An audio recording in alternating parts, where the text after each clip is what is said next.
It's the next morning, and I came back to the same lake, and I'm gonna have my electronics. Yesterday, I just threw it in. I just threw the kayak in and went. Didn't have that long. Figured out a pattern. Halfway back these coves, find the steep bank, throw the shaky head, really my finesse jig and the Mag FattyZ at it, and watch the line, pull it off and let it swing down, and count how long it takes for that head to, I think it was 3/16 ounce head, to swing and stop moving to hit the bottom. I had no chart, but I found the outside bend of a creek channel halfway back, slamming into a steep bank. I didn't know the creek channel was there, but visually you look up beyond the bank and you can tell steep bank. There's the creek channel. I don't know if you can see that, but we're up lake and the water is a lot more turbid. And that's typical in a lot of these impoundments, these dams, that there's just more sediment load. Look at all the leaf matter. I guess this was from a recent rain. The further up in lake you get, the muddier it is. The closer to the dam, the clearer it is, because the rivers that feed it, just all of the mud falls out in the upper end before it gets further down. So we certainly found some green water down there yesterday. It wasn't crystal clear by any means, but up here it's good and muddy, so I will probably crank up the size and profile, maybe even the sound. Might be throwing some jackhammers this morning because they are noisy and can be tracked very well. See what we get into. But I'm gonna make a beeline from steep bank partway back a cove to steep bank partway back a cove, and see if I can keep that pattern going. So with the assistance of my electronics, well, to be honest, I already figured out how to find the channel, but there's some other long points that stick out in the deep water that may be interesting that I can't just look at a bank and see, so that's unlocking a little bit more. Certainly the side imaging shows me where there are brush piles. The down shows me where there's schools of bait fish, but still ultimately yesterday finding that creek channel swinging up against a steep bank told me a lot, and the rate of fall of the jig told me a lot. What neither one of those told me is water temperature. You know, I can for sure stick my hand in and get a really relative concept of what I'm looking at. I don't know.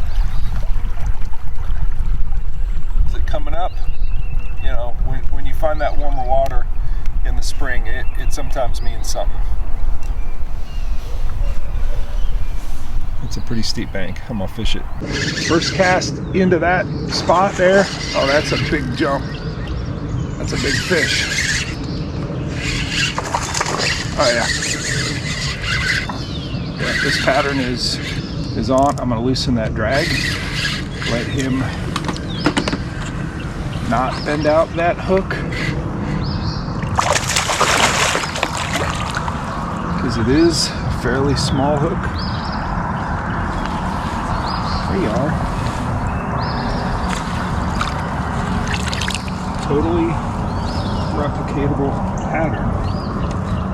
I'll tell you, when I was out on that other lake with Mike yesterday,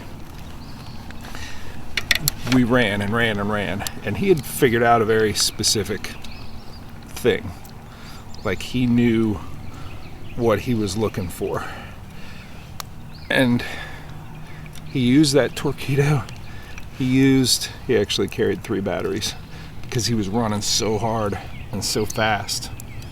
Let's get that out of there. From spot to spot to spot, literally and figuratively. That's a great first cast on that outside bend corner. Yes. Let's see what this guy weighs. But it speaks to sort of a commitment to pattern development. Once you have a pattern, you know what works. You don't fish everything as you come to it. You don't. You run to it. You run from, you know, each location. That one is, I thought he would be heavier. He's about 3 pound, 11 ounce. Yeah, he's, we're gonna say close that mouth. Yeah, he's on 19 and a half.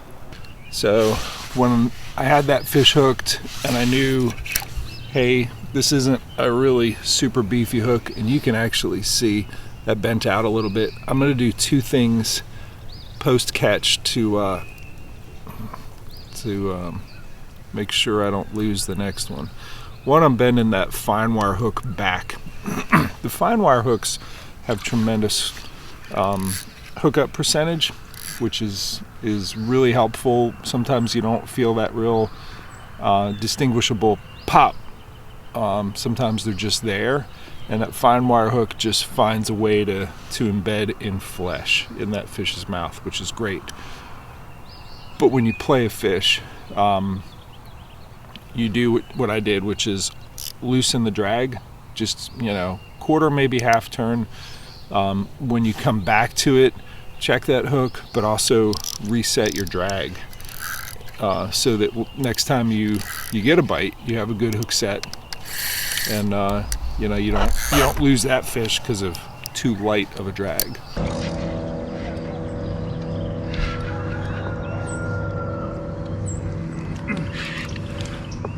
That was not what I expected. Of course, it's a spot.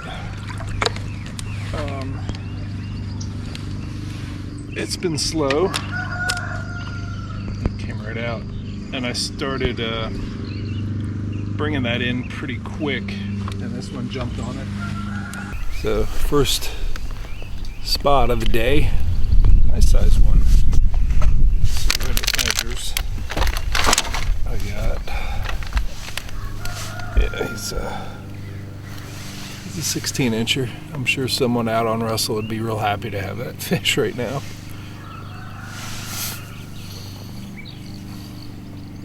He still smell like a largemouth. See ya.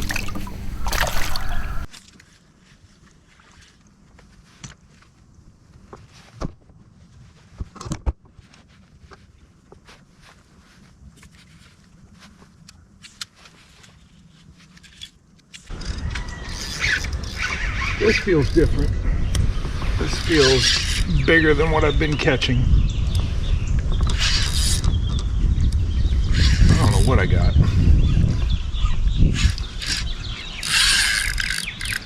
There's a big catfish, I bet. It's gotta be. If it's a bass, it's a freaking monster. It's gotta be a catfish.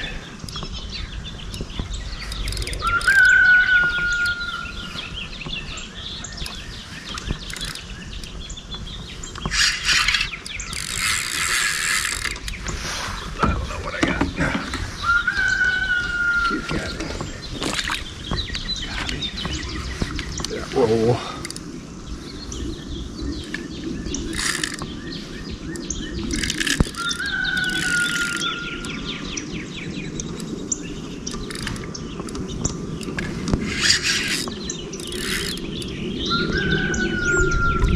Yep, catfish. What are you doing eating my jig? Oh.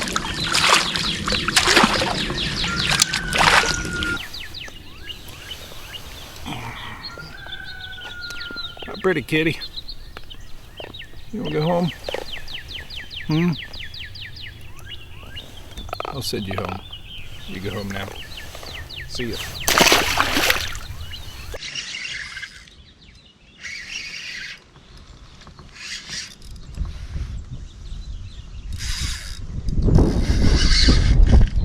What's up? Catfish here, man. I'm gonna let you run me out. This is just their cove, yes.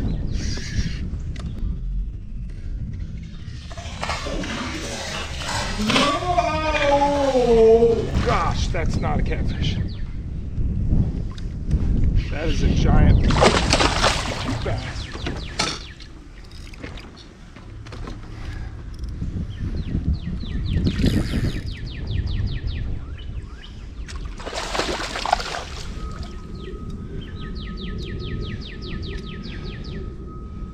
That's the biggest one I've ever caught, if I can catch him. If I can catch him. If I can catch him. Oh! I can't believe I just caught this thing. I thought you were catfish. Okay. How big is this?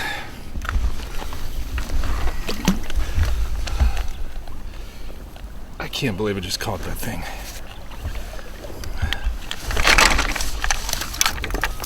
What does it weigh?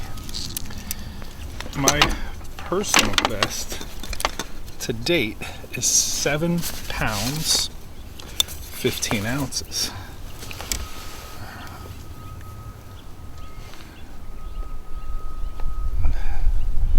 That's over 8.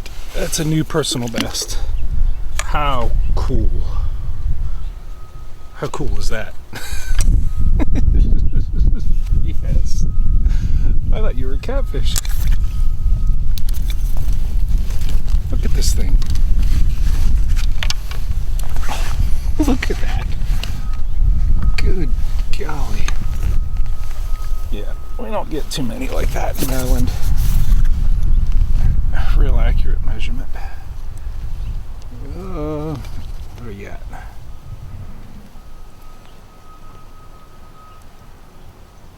It's about 8.1. It's just over. Good golly. Just over 8 pounds. Let's get another measurement here. I'm gonna wet the board for this beautiful animal. I really thought it was a catfish.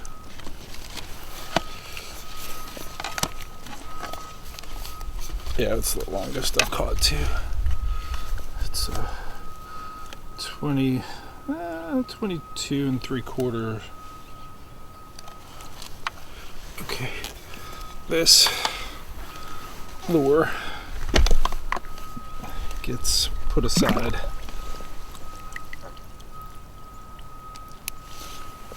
And get a new leader.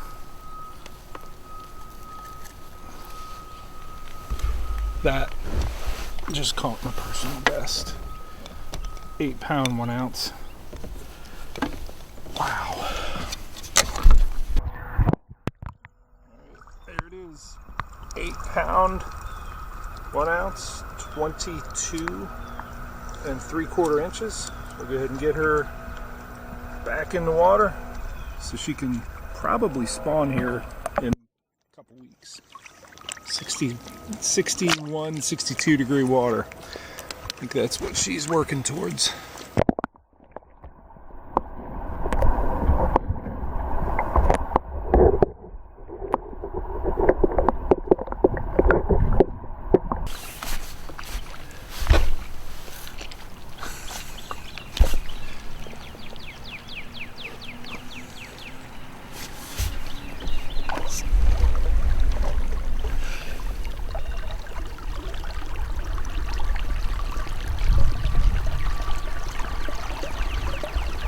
Feeling's gonna last at least a week.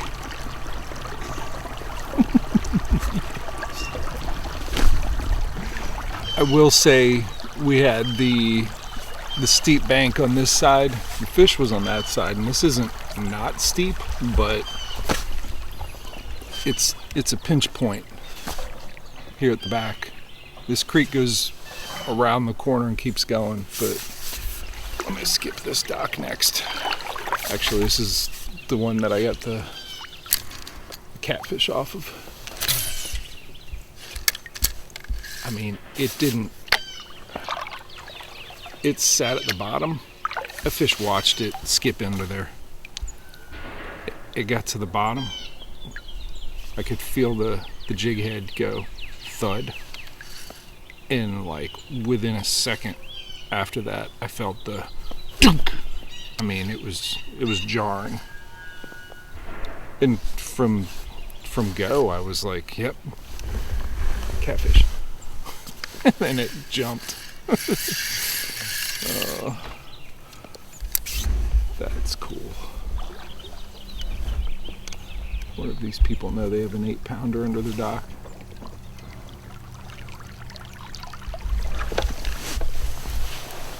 I skipped it way under there too. I mean, this rig actually skips really good. Mag FattyZ, you've seen it. But it was, wish you could see this. I mean, 25 feet under there is what the skip was. That was not it.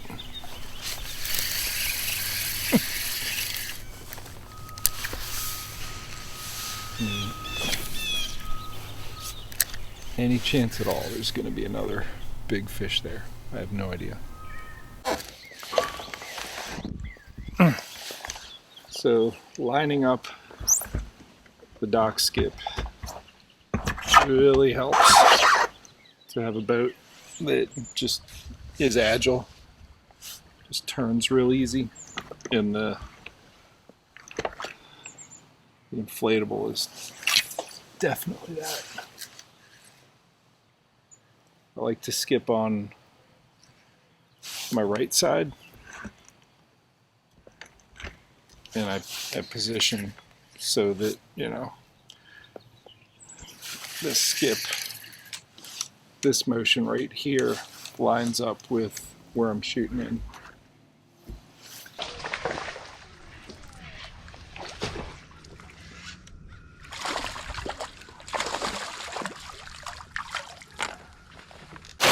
All right, it's not quite time to head in, but I think I'm gonna get out now before all the crappie boats come scooting in here. There's probably 14 trailers there, but that was an amazing day. It was cool to really learn a new fishery, just kind of break it down and come up with a couple patterns, sight unseen, and you know, a personal best. Anytime you get a personal best is really an awesome day. Thank you, South Carolina. Thanks.